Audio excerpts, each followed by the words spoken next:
ඔබ දන්නවද එයා කන්ඩිෂනර් එකක් ක්‍රියා කරන්නේ කොහොමද කියලා? ඒ භෞතික විද්‍යාවේ සරල මූලධර්ම භාවිතා කරනවා. එයා කන්ඩිෂනර් එකක ප්‍රධාන කොටස් 4ක් තියෙනවා.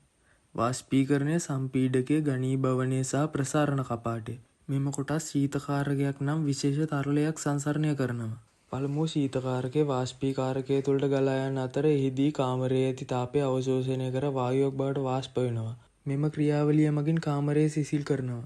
ඊළඟට වායුමය ශීතකාරකය සම්පීඩකයට ඇතුල් කරන අතර එහි පීඩනය සහ උෂ්ණත්වය වැඩි කරනවා.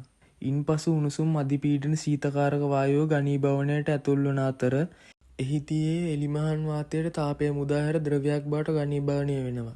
අවසාන වශයෙන් ද්‍රව ශීතකාරකය ප්‍රසාරණ කපාටය හරහා ගමන් කරන අතර එමගින් එහි පීඩනය සහ උෂ්ණත්වය අඩු කරනවා. මෙම සිසිල් ශීතකාරකය නැවත වාෂ්පීකාරකයට ඇතුල් වන අතර චක්‍රය නැවත ආරම්භ වෙනවා.